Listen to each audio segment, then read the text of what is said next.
Unshelling Medicine Podcast. Healthcare in the language we understand.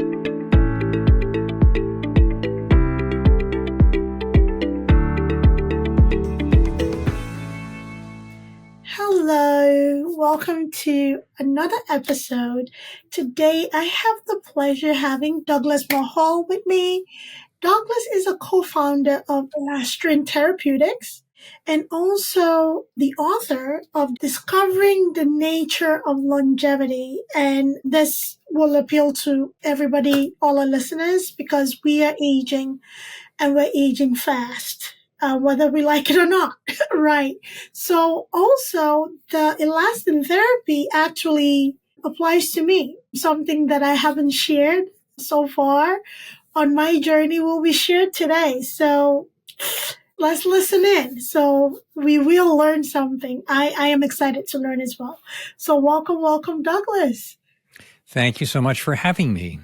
Thank you. I'm grateful for your presence. So tell us a little bit about yourself and your career as we go into the topic that we talked about before jumping right onto this podcast recording.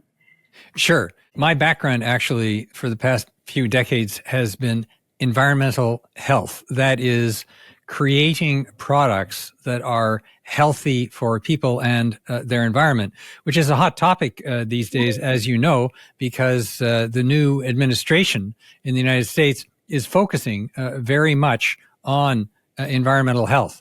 And that is the relationship between your environment around you and your health.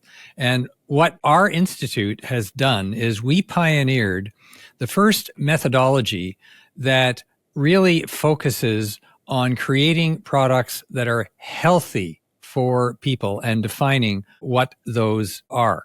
So that has been the thrust of my work. I've written a few books about it, and we can go into the other stuff as we go along. But I've also co-founded a medical biotech company, as you mentioned at the top, called Elastin Therapeutics, which is focusing on restoring the elastic fiber in the body. Absolutely. So let's talk about the elastin fiber in the body.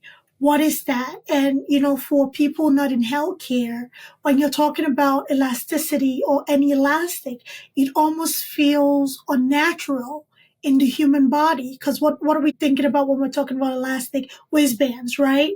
So please, can you break that down to everyday listeners? Yeah, sure.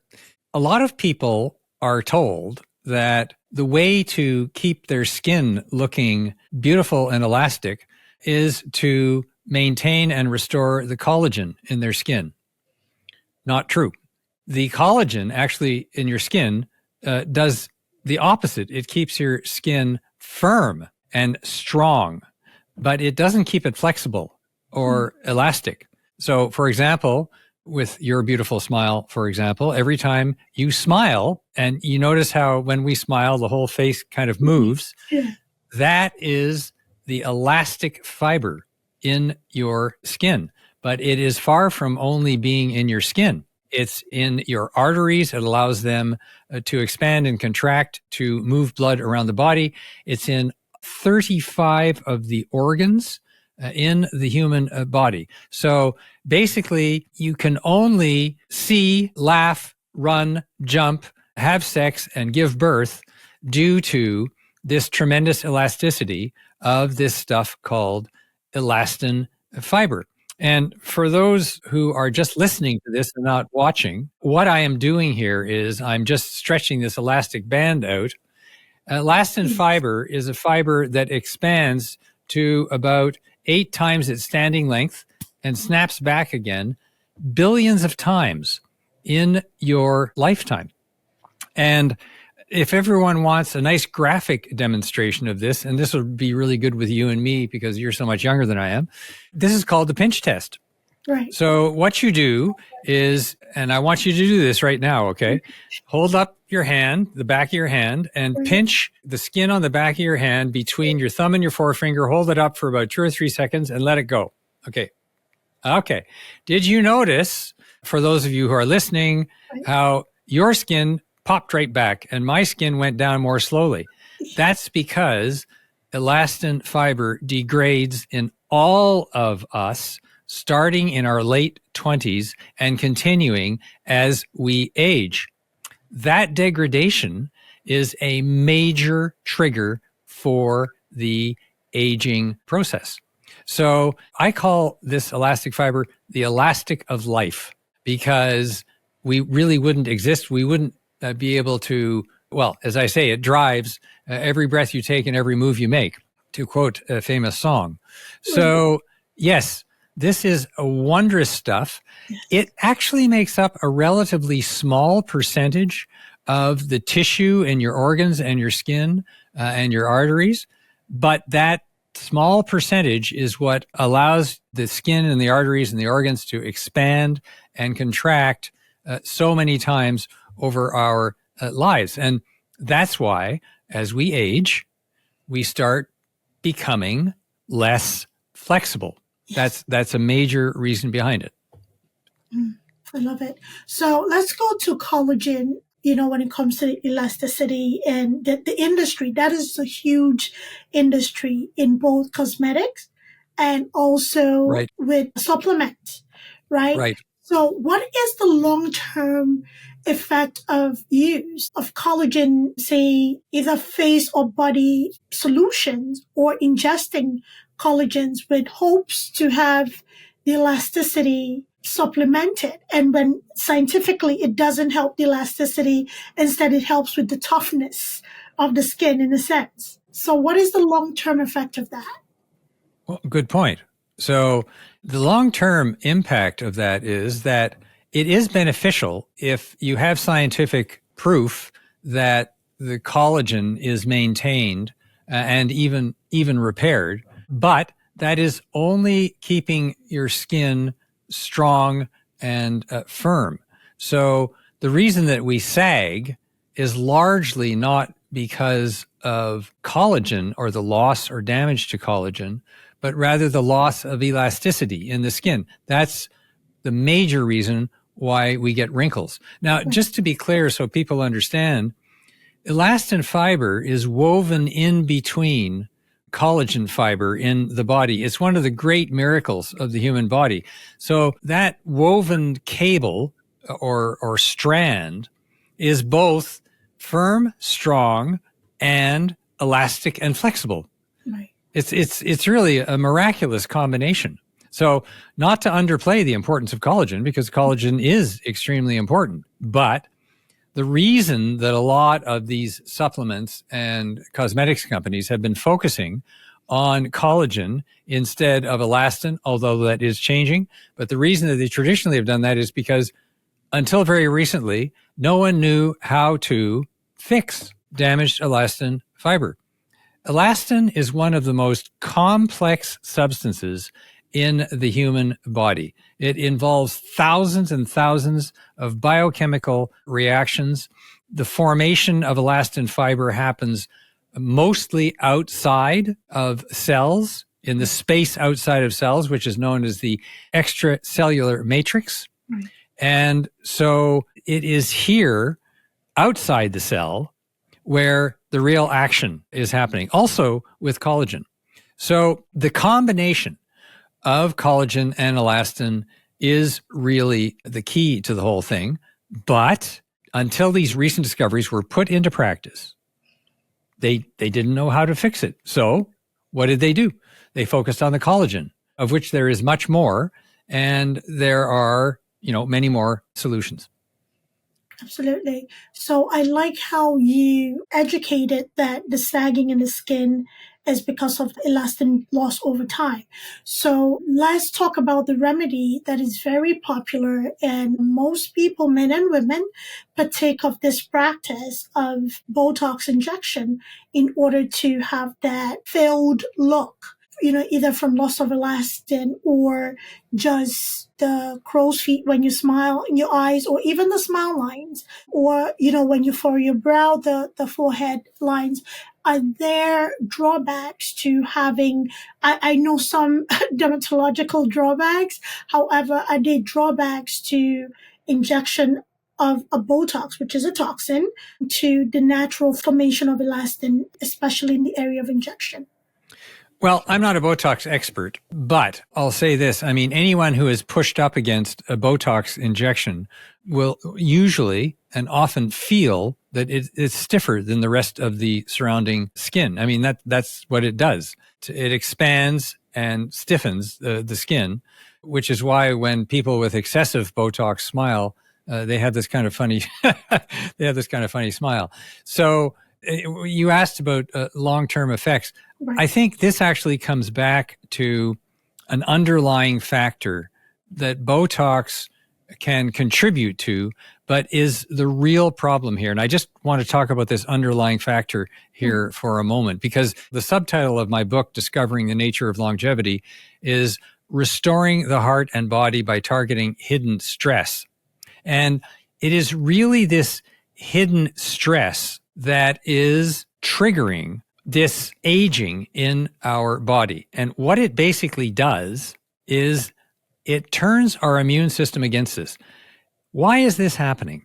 This is happening because our immune system has a built-in defect. And that built-in defect is that it's really designed to get us out of trouble in the short run from injuries, short-term infections, et cetera, et cetera.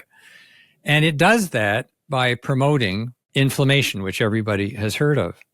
But when these hidden stresses, they persist over time, which they do in all of us, the immune system basically goes into secret overdrive and starts giving you chronic inflammatory responses, chronic inflammation. Now, after a while, this chronic inflammation doesn't work very well, and the body senses that. So it attempts to wall off wherever this chronic infection or injury or whatever is happening in your body. And that leads to hardening of your arteries and your heart and your organs, because it releases a substance known as calcification or calcium phosphate. And this is, a lot of people who've seen these CT scans, for example, you can see this calcification in the arteries. And it's also fibrosis. So you get these fibers, these really nasty fibers starting. And the combination of the fibers and the calcification leads to hardening of your body, which brings us back to the Botox, because basically the Botox is, like I said, when you press against it, it gets hard. Well, as we age, doesn't matter who you are, we all turn to stone because our immune systems have turned against us. It's just this fundamental defect that humans in particular have, but also animals have it. Dogs have it, for example. A lot of other animals have it. On the other hand, some animals have actually learned to live with it and have learned to live very long. Some species, like whales, for example, some species of whale live to be 250, 300 years old because their immune systems are different and they're responding differently. So I know that's a very long answer to your question, but I wanted to get that on the table because it is the key thing. Starting in your late 20s, your immune system invisibly starts to turn against you because of these hidden stresses that are constantly attacking your body. And that is leading to chronic inflammation and stiffening of your skin, your arteries. And that's why very long-lived people usually die because they creak to a halt. They become so calcified and stiff that nothing works anymore. Now, just think about that for a moment. Think what happens. Your arteries are the key to the rest of your body. They transport the oxygen and the nutrients and everything that's necessary for your body, also to fight disease, also to fight cancer cells, for example. So your arterial system is becoming compromised starting in your late 20s because of this chronic immune response that starts to harden all of our arteries imperceptibly. So we don't really start to notice it until we're in our mid-30s, at which point, it's a little harder to get up in the morning. You're not just quite on top of your game like you used to be in your 20s. That's the aging process. that is triggered by this chronic inflammatory response that is triggered by the destruction of elastin fiber by these hidden stresses. So that is called the injury inflammation cascade. It's a cascading series of failures that proceeds invisibly and is a major trigger for aging. Absolutely. That's such great information and education. And I think the aging process is something that, we all experience. But when it comes to stress management, humans are very horrible at that. And sometimes you normalize a lot of stressors, right? Because it's normal part of life. And one devastating hormone or chemical in the body, I should call it, that really offsets that stress is cortisol. So what damage, in addition to the natural aging trigger, does cortisol add to that insult? Like a high level of cortisol in the body, yes. Well, I'm going to answer that question more generally because it's not just cortisol. When you get this, and by the way, just let's start at what is hidden stress. Yes. Because when people think about stress, they think about, psychological stress, which is particularly high these days. Yes.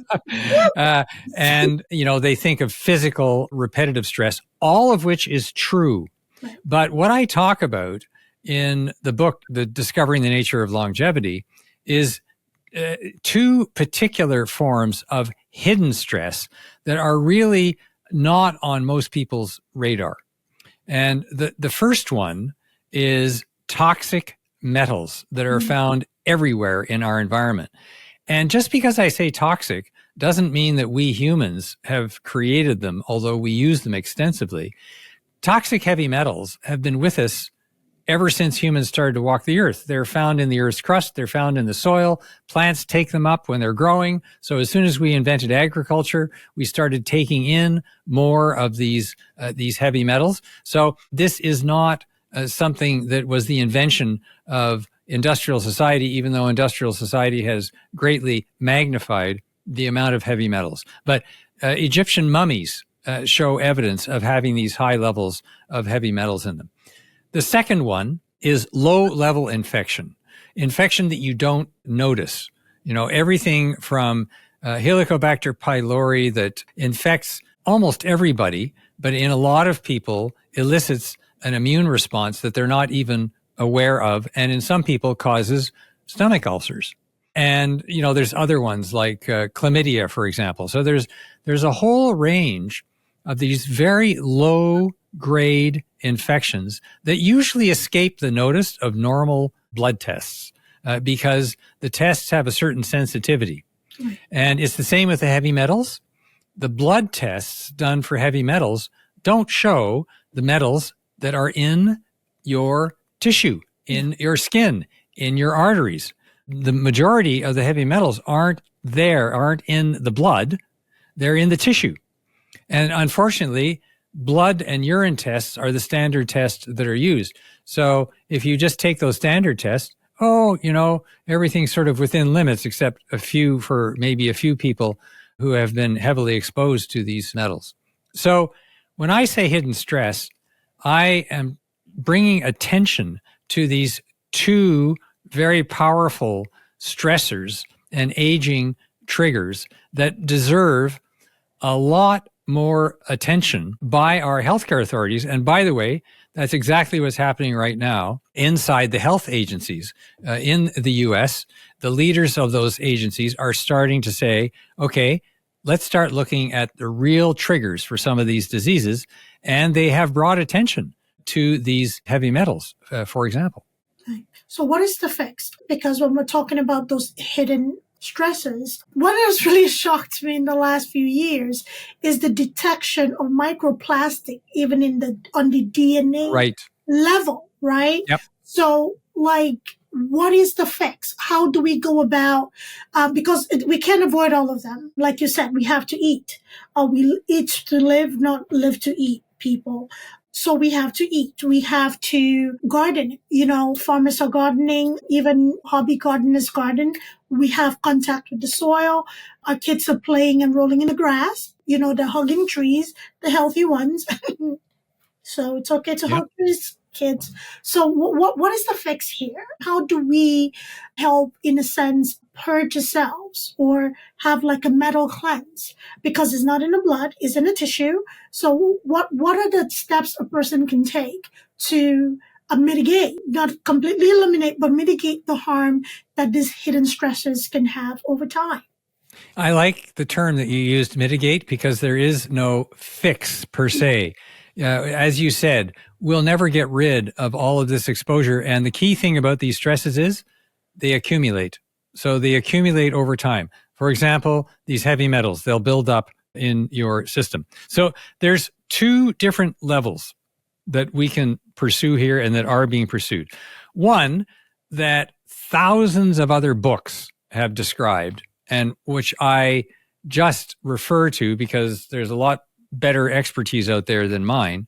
And that is the normal, a healthy nutrition diet, preferably a whole food diet that focuses on whole foods and preferably has a slant towards plant-based foods. Also organic foods, of course, because a lot of these heavy metals are found in the pesticides and fertilizers that are used to grow a lot of these plants. So yes, nutrition, organic foods, exercise, all of these things are really important in terms of slowing down this process. Also, there are certain foods that will help your body to combat these low-level infections, but more importantly, to help your body produce the enzymes that can get rid of these heavy metals. So a lot of the spices, for example, can help with this. And one of the best ones is broccoli sprouts, of all things. Not the big broccoli, but the little sprouts that you can grow in your kitchen. Yeah. And they have shown to be very effective at helping the body generate these enzymes that then go and grab or chelate these heavy metals and remove them from your tissue, and then you basically pee them out.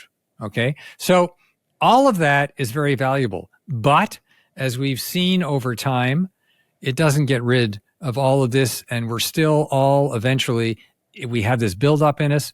Some of us are more resilient than others. It's just like some people smoke and drink until they're in their 90s. I mean, look at Winston Churchill, fine. So, but most of us, that doesn't work too well. Right. And forever and ever, we were stuck there. Mm-hmm. We were stuck. Then, about 15 years ago, scientists on two different sides of the planet discovered a few different ways to actually kickstart the restoration process for the elastic in our body. Right.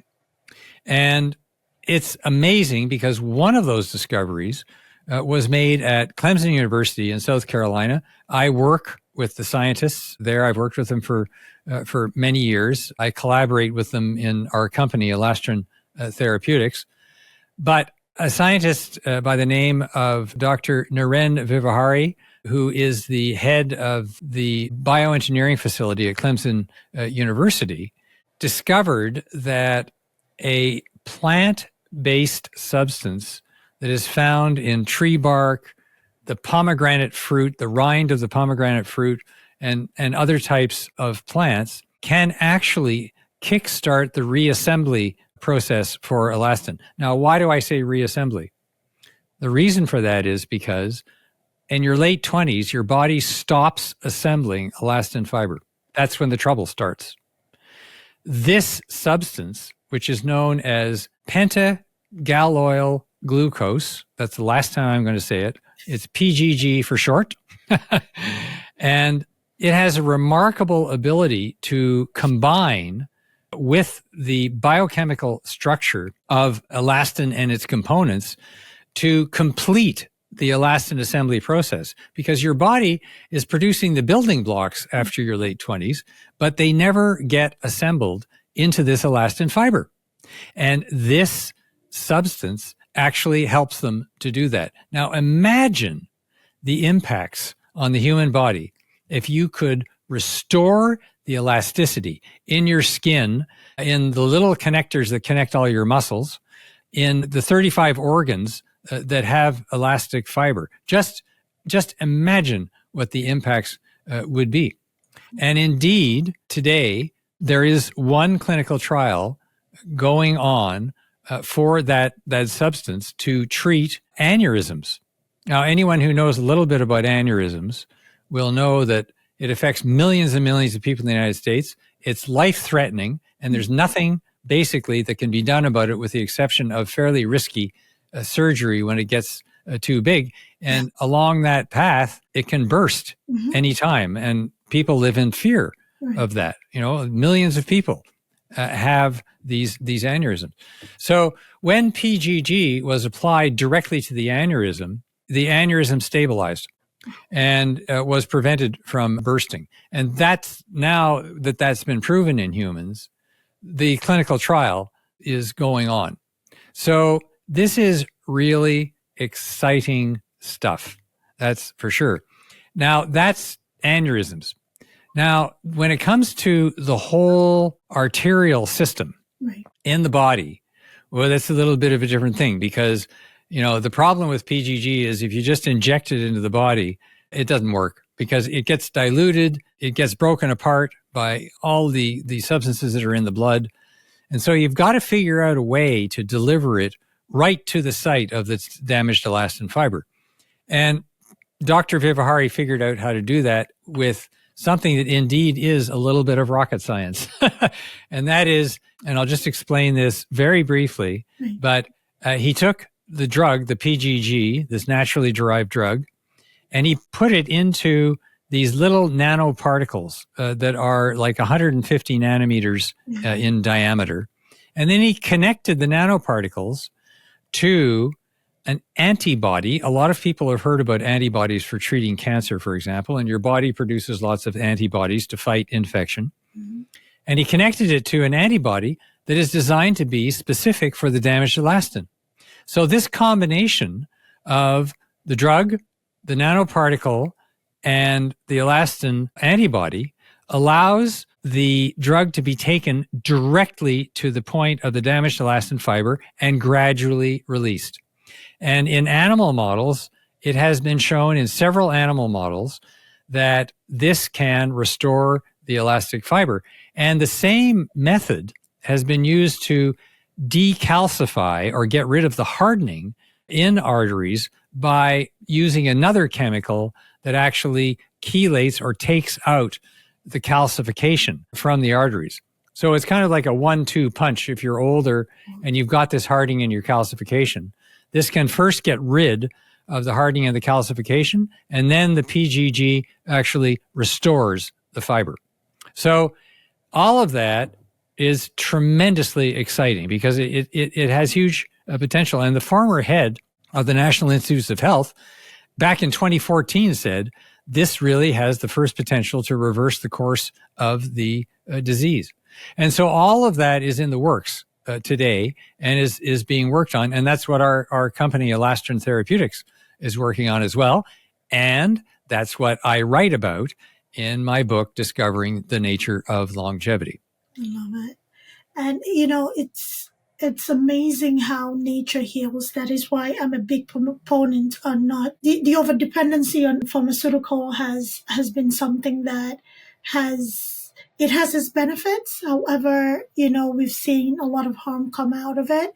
So when we're thinking of natural occurring foods like pomegranate, not even the fruit, the rind, you know, having such an effect is such an exciting thing that the human body is amazing to work with nature to heal itself. But you know what's really interesting though? Go ahead. Some of the most toxic substances are found in nature. Yes. I mean, all you need to do is look at, scorpion bites, insect bites, poisonous mushrooms. Even mushrooms. Exactly. So the reason I say that is because a lot of these natural substances can be toxic if they're delivered in the wrong concentrations. And we've paid very careful attention to that because if you overload the body with some of this stuff, you can also create a problem. So it's this fine balance between increasing the targeting and the concentrations, but not to the point where you're going to be toxic to the whole human body and to the system. And that's what we have been, and Dr. Vivahari has been busy perfecting, is that fine balance. So like I said, you can understand now why it has taken so long to be able to repair and restore elastin fiber, because there is actually quite a bit of rocket science to it. But the good news is it's going on. Some of it's in clinical trial right now, not from our company. It's another company called Nectaro Medical.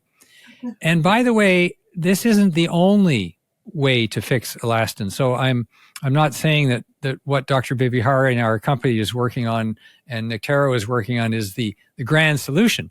There are actually a number of solutions right now being targeted to elastin fiber. One very successfully is for acne, wounds, and skin care that was pioneered by Dr. Tony Weiss at University of Sydney in Australia. And when I said earlier, two scientists halfway around the world from each other, well, one was in South Carolina, the other was in Australia. And the one in Australia found a very different approach by covering the wound with a scaffold and treating it with something that is one of the ingredients of elastin fiber, and that's called tropoelastin. So it's what they call a precursor to the finished product. When you coat the scaffolding with this tropoelastin, the whole process starts and elastin fiber starts to form. So that's a completely different approach, but it is also in clinical trial, and it was sold to one of the world's largest pharmaceuticals companies. It was the largest buyout in Australia's history of startups, $250 million. So this is attracting the attention of big pharma, but it's really interesting. It's not attracting the companies that have a vested interest in things like heart disease therapies.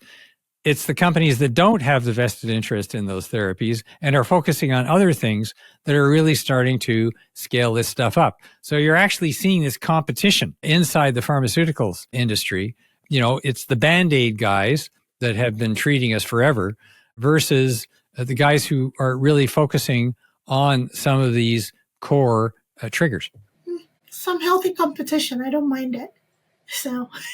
Yeah, for sure. The reason I say that is because I don't want to paint the industry with one big brush, you know? Right. Because it's not, that's, I'm glad you mentioned that.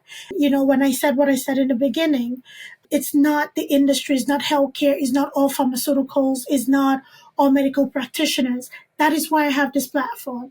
This platform is really for us to discuss what is in practice, what works, what doesn't work so well, where we're going, what has been done, right? Because a lot of people in the general public I'm in healthcare, I did not know about this discovery with even fixing aneurysm. I was just talking with one of my colleagues the other day, and unfortunately, one of the professors died like a few semesters before I started. And I heard a lot about her, what killed her, an aneurysm she didn't know she had, right? Exactly. And that's a medical professional, right?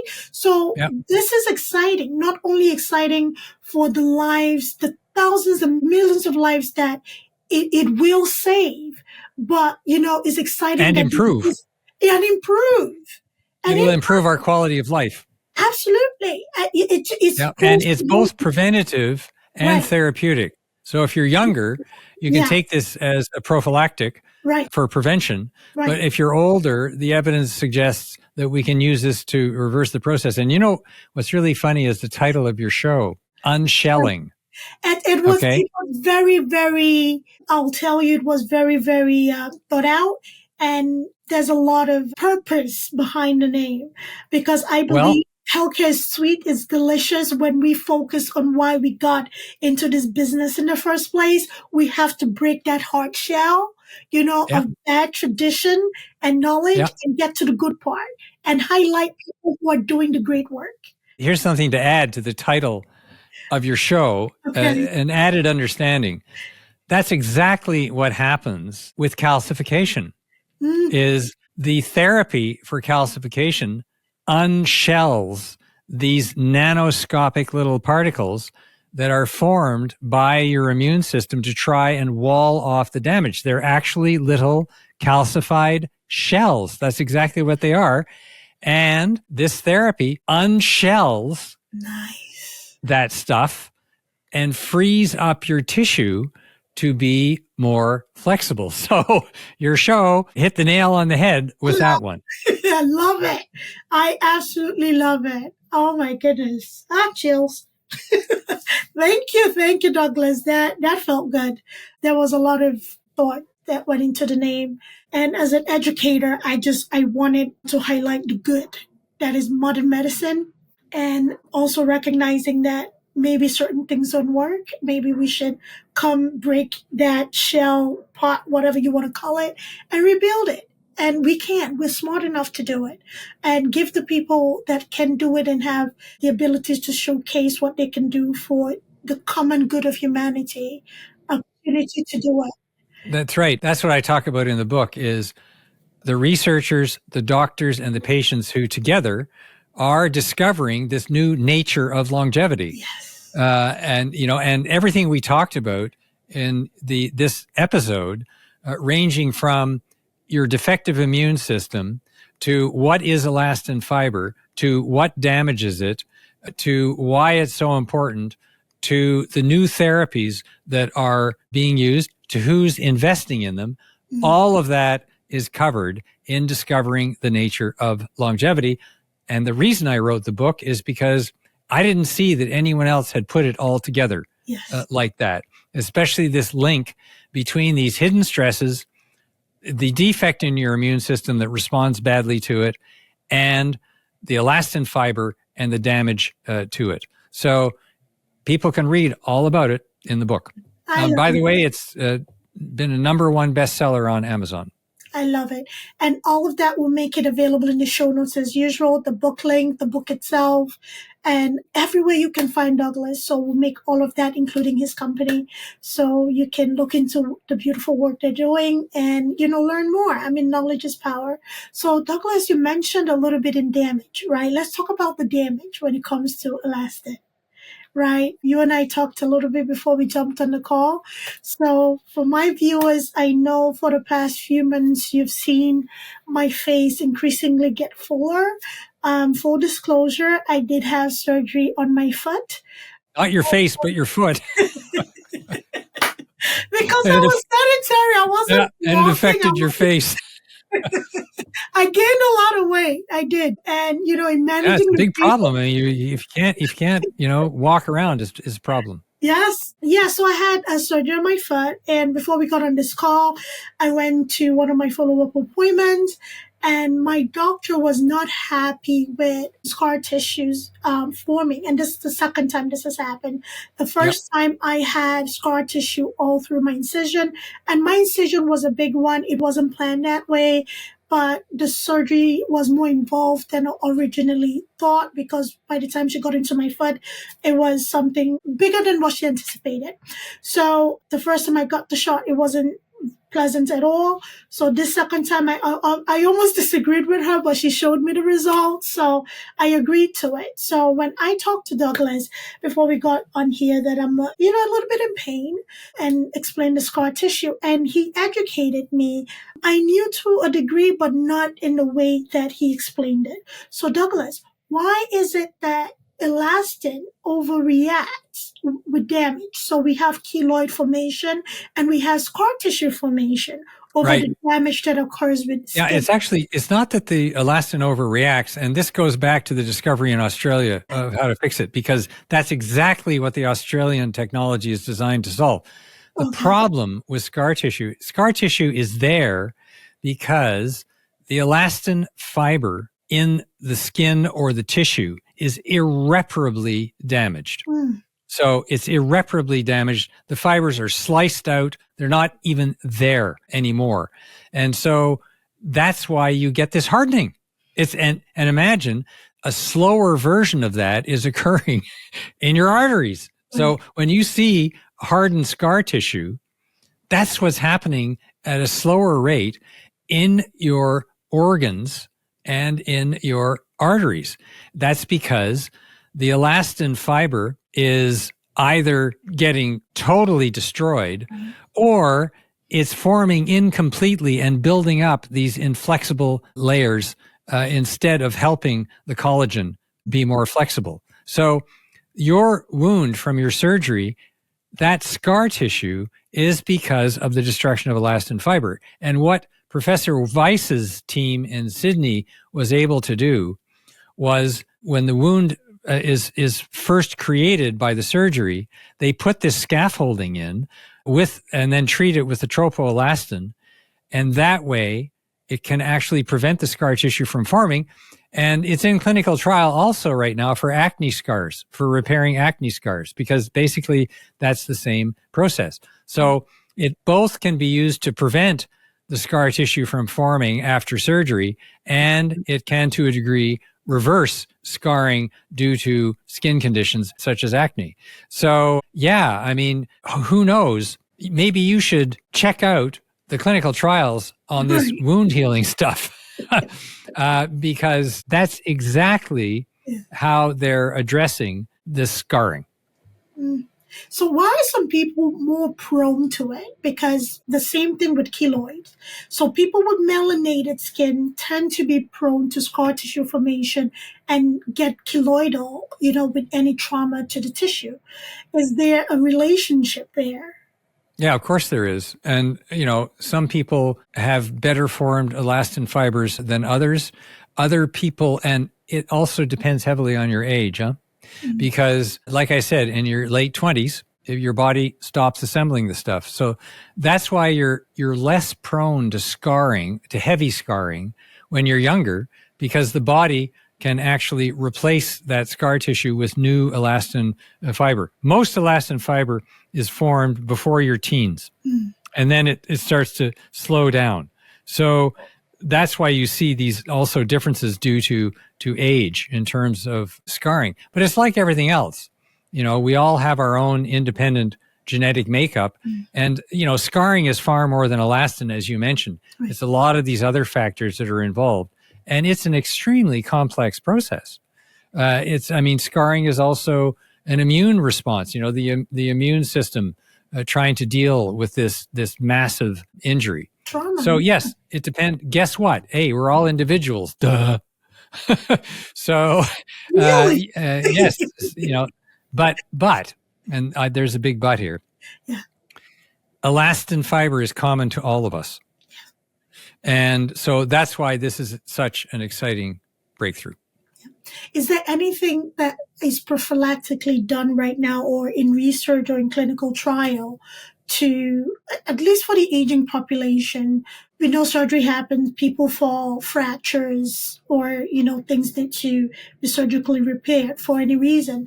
Is there any clinical research on prophylactically mitigating either the formation or overformation of scar tissue at a surgical site? Well, actually, I would say the Professor Weiss's group are exactly leading in that area. Of course, there are dozens and dozens of other clinical trials, using other substances, using microsurgery, trying to prevent scarring from occurring in the first place, using microsurgery, et cetera, et cetera, et cetera. So I'm not trying to say that this is the only solution, but until now, no one had been able to restore this elastic fiber. And because the damage to elastin fiber is one of the major reasons for this scarring, that's why this is such an important breakthrough. So that's the answer. It's not the only answer, but it's a big, big part of the solution. Right. I appreciate that. Thank you.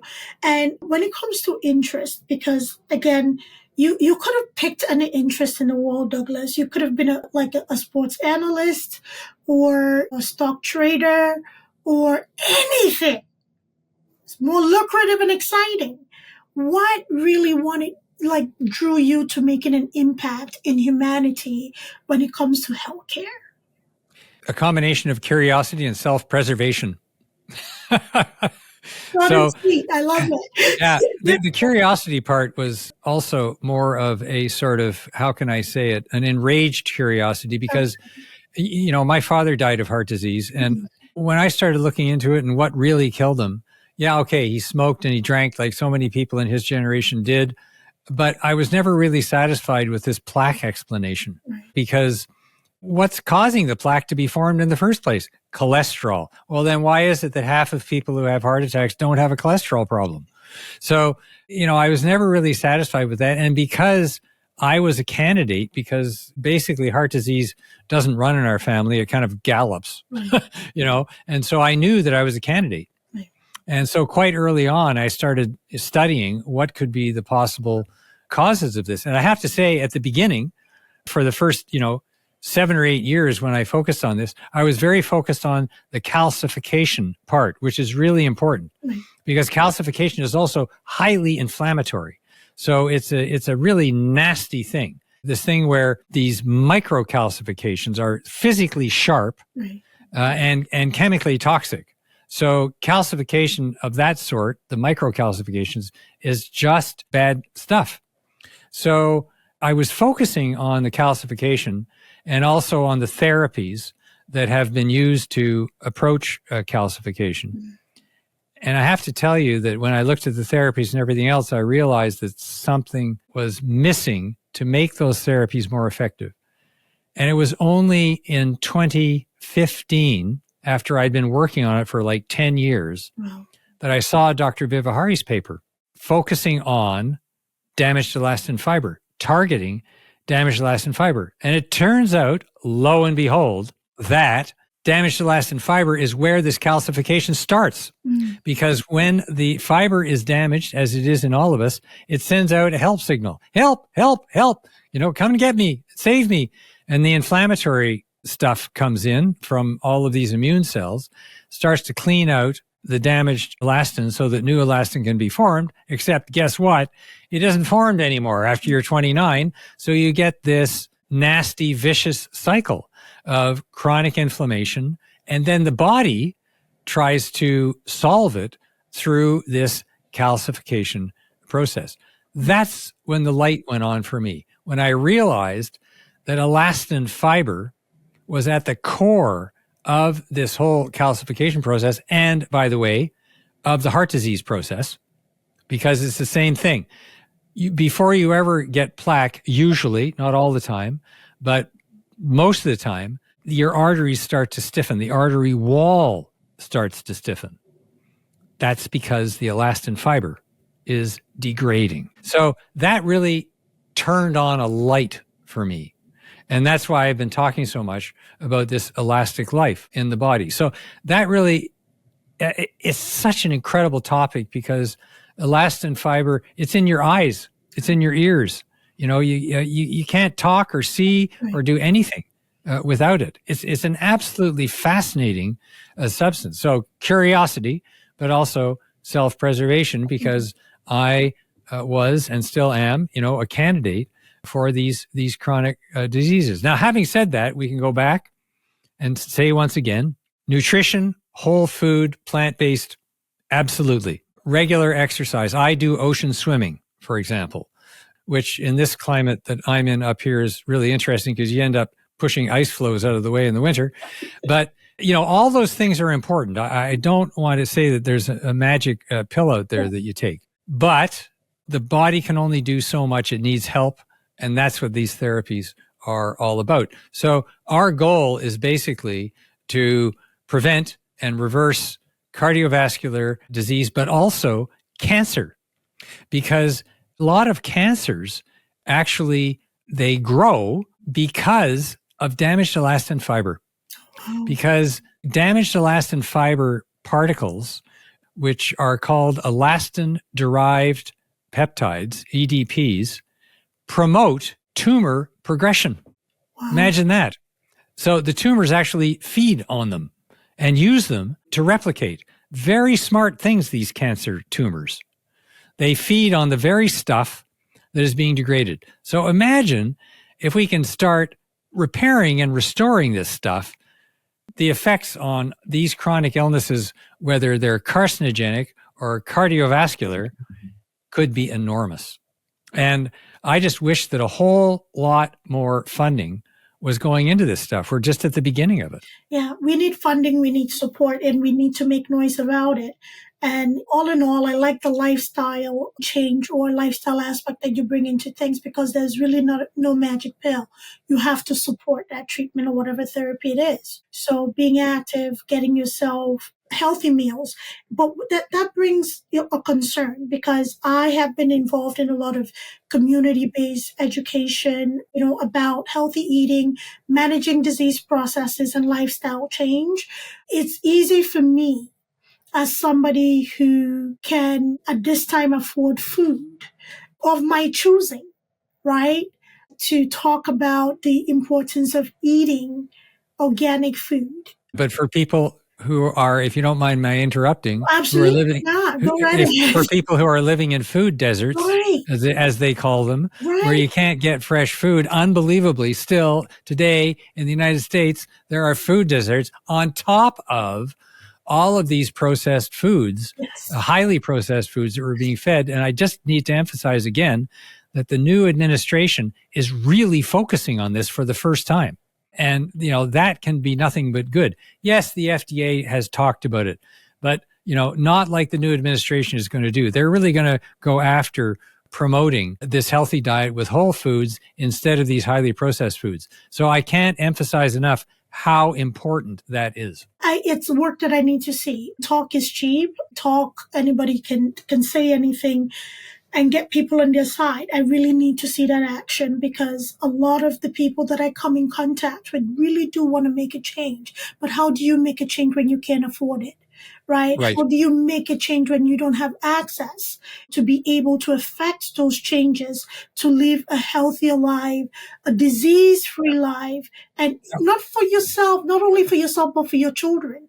But there's something I want to emphasize. Right. Colleagues of ours who ran the top Michelin-ranked restaurant in the world in Denmark, they went into a hospital and started feeding patients with proper whole food.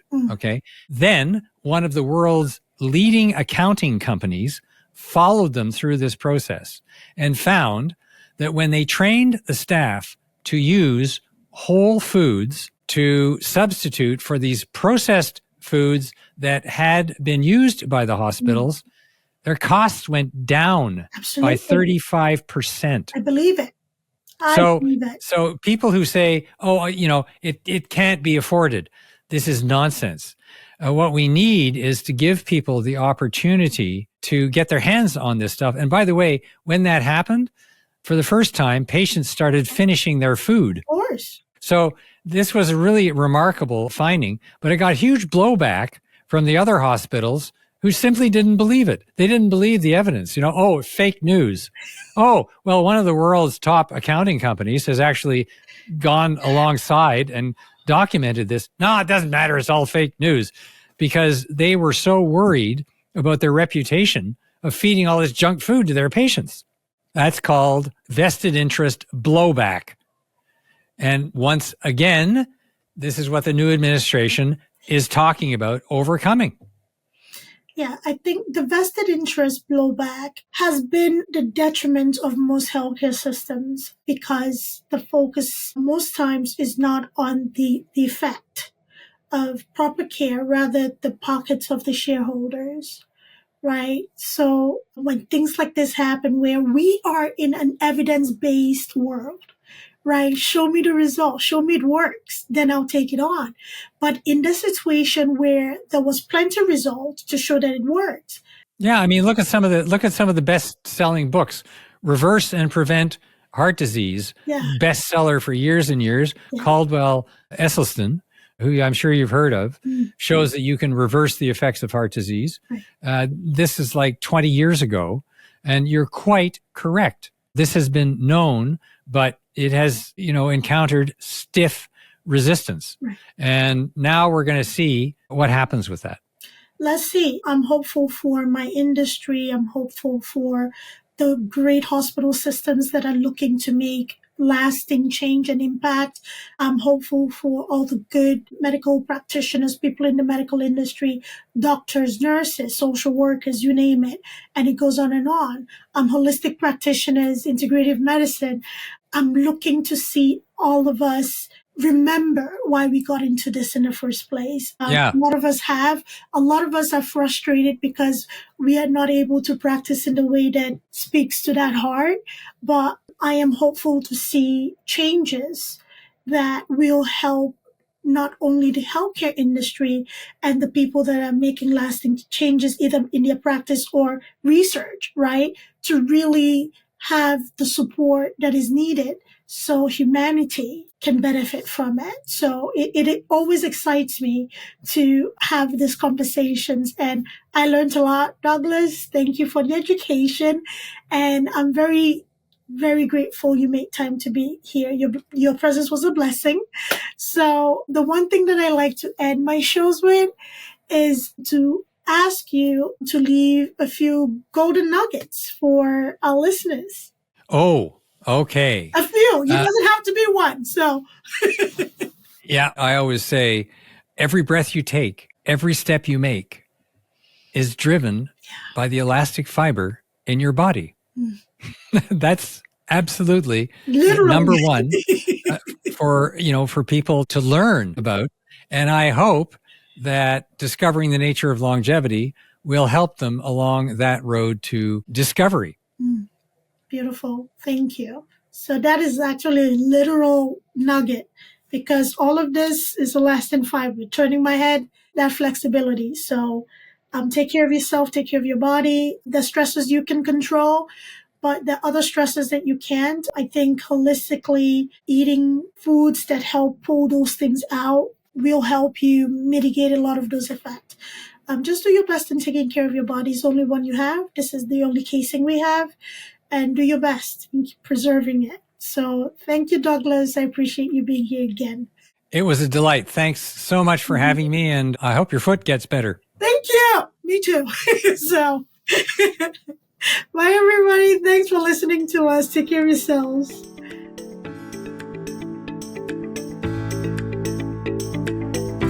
Thanks for tuning in to Unshelling Medicine Podcast. If you want to stay up to date with the latest episodes, make sure to hit that subscribe button on your favorite podcast platform. If you enjoyed today's episode, please take a moment to leave us a review. Follow us on social media at Altruistic Scribe on Instagram, TikTok, Facebook, YouTube, and LinkedIn. We share additional tips, updates, and health-related content that you won't want to miss. Have any questions or topics you'd like us to cover in future episodes? Reach out to us at altruisticscribeco.com.